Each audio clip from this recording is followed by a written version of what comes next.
foi desesperador, tanto para mim como para o Mário.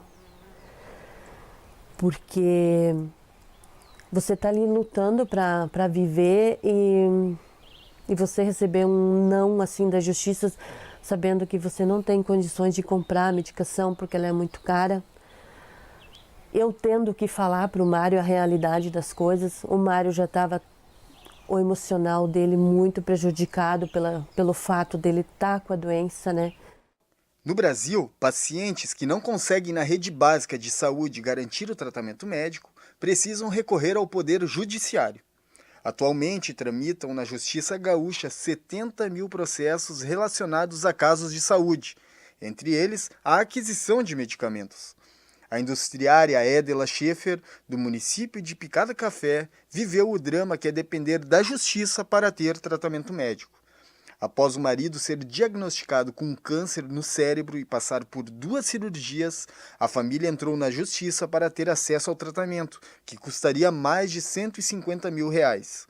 Por 2 vezes, juízes negaram o pedido, mas com a intervenção do Tribunal de Justiça, o remédio foi concedido, dando uma sobrevida de 1 ano e 8 meses ao pedreiro Mário Martins. Se não tivesse negado pela primeira vez e o Mário tivesse conseguido essa medicação logo, a história seria outra. Mas infelizmente a justiça falhou no caso do Mário. Quando o Mário fez a segunda cirurgia, o médico conversou comigo e relatou que a importância do remédio, que ele daria no máximo 1 ano e 6 meses de vida, ele prolongaria 1 ano e 6 meses de vida para o Mário. O Mário foi um pouquinho além. Então, se o Mário tivesse conseguido logo, né, eu acho que ele teria ido mais além. Quando eu falei para o Mário que a gente tinha conseguido a medicação, tu nem imagina como ele chorou, emocionou, ficou emocionado e deu uma nova esperança para ele, assim como deu para a gente também, né? E ele sempre fez direitinho, sabe? Mesmo com todas as dificuldades dele, sempre ele tomou a medicação com sempre aquela esperança de conseguir, sabe? Animou ele muito, muito mesmo. Porque a gente estava assim, muito afetado, sabe? Muito, até mesmo pelo fato da doença e até mesmo pelos não da justiça, né? Mas quando a gente conseguiu a medicação, isso foi uma vitória muito grande. O número de processos na Justiça Gaúcha já foi muito maior. Há 6 anos, quando foi criado o Comitê Estadual da Saúde para discutir as demandas judiciais nesta área, havia 116 mil processos distribuídos nas comarcas do Rio Grande do Sul. 98% dos pedidos de liminares eram concedidos. Então havia uma cultura na época de entrou na justiça, levou. Era esse o critério. Então nós elaboramos uma série de critérios que foram consolidados numa cartilha, né? Que foi e também numa ação que nós definimos como ação de planejamento e de gestão sistêmicos. Tratamentos oncológicos, apesar de ter risco de vida, o fato de dar um medicamento hoje ou daqui a uma semana, pouquíssimas situações são de vida ou morte, né?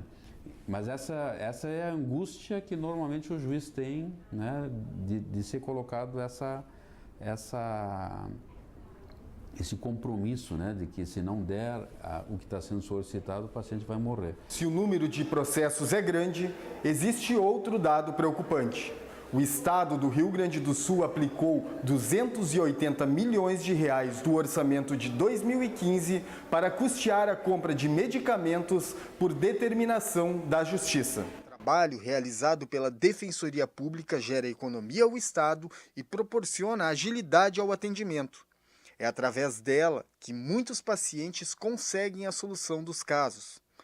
Entre janeiro e agosto de 2016, o órgão realizou quase 4 mil atendimentos na Unidade Central de Porto Alegre, mas mais de 75% dos casos foram resolvidos fora da justiça. Neste período, apenas 452 casos geraram processo. Em contrapartida, 3.519 pessoas conseguiram seus remédios, seus medicamentos e tratamentos extrajudicialmente, ou seja, foram corretamente encaminhadas e conseguiram os seus remédios nas farmácias públicas ou nas unidades básicas de saúde de seus respectivos bairros. Então nós percebemos que houve realmente um aumento muito grande na procura por atendimentos, por buscas de medicamentos, mas também uma resolutividade muito maior quando se consegue o fornecimento desses medicamentos sem a necessidade de ajuizar uma ação. O caso do vendedor Roberson Moraes é um exemplo de demanda extrajudicial.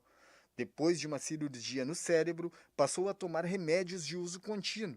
E em março deste ano, um destes medicamentos foi substituído e a família recorreu à farmácia do estado para obtê-lo. Em março deste ano ele teve outra convulsão, só que aí nós aumentamos a dose do medicamento mais uma vez, o médico aumentou, daquele anticonvulsivo que ele tomava, e esse anticonvulsivo deixava ele dopado. E aí nós fomos consultar com um especialista em convulsão, tá? E ele trocou o medicamento dele, o anticonvulsivo. E esse anticonvulsivo a gente não consegue pela farmácia municipal.